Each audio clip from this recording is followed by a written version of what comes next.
साई सच्चरित्र अध्याय 1 गेहूं पीसने की कथा और उसका तात्पर्य।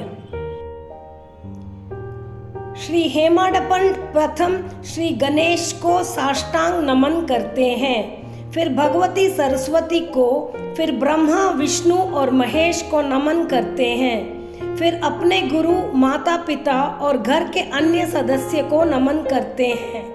अंत में वे श्री सद्गुरु साईनाथ महाराज को नमस्कार करते हुए कथा प्रारंभ करते हैं। सन 1910 में एक दिन बाबा ने हाथ से पीसने की चक्की में गेहूं डालकर उन्हें पीसना आरंभ कर दिया। बाबा की इस विचित्र लीला देखने के हेतु तत्काल ही नर नारियों की भीड़ मस्जिद की ओर दौड़ पड़ी। 4 निडर स्त्रियां भीड़ को चीरते हुए ऊपर आई और बाबा से बलपूर्वक हाथ की चक्की का खूंटा छीनकर तथा उनके लीलाओं का गायन करते हुए गेहूं पीसना प्रारंभ कर दिया।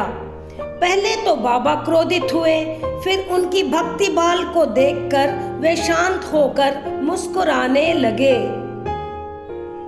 पीसते पीसते उन स्त्रियों के मन में विचार आया कि बाबा तो परम दयालु है, हो सकता है कि यह आटा वे हम सब लोगों में वितरण कर दें।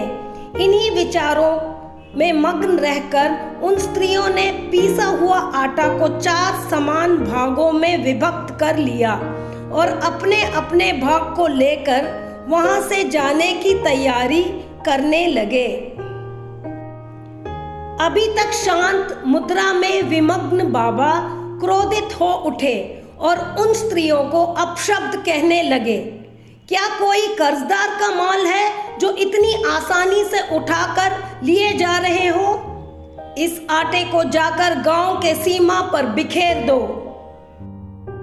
हेमाडपंत को शिरडी वासियों ने बतलाया कि गांव में हैजा का जोरों से प्रकोप है और उसके निवारणार्थ ही बाबा का यह उपचार है।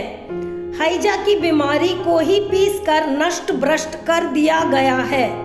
बाबा शिरडी में लगभग 60 वर्ष रहे और इस दीर्घ काल में उन्होंने आटा पीसने का कार्य प्रतिदिन ही किया। बाबा अपने भक्तों के पापों, दुर्भाग्यों, मानसिक तथा शारीरिक कष्टों को गेहूं के रूप में पीस दिया। चक्की के 2 भाग में ऊपर का भाग भक्ति, नीचे का भाग कर्म। चक्की की मुठियां जिससे वे पीसते थे वह है ज्ञान। बाबा का दृढ़ विश्वास था कि जब तक मनुष्य के हृदय में प्रवृत्तियां, आसक्ति तथा अहंकार नष्ट नहीं हो जाता, तब तक ज्ञान तथा आत्मानुभूति संभव नहीं है। ओम साई राम।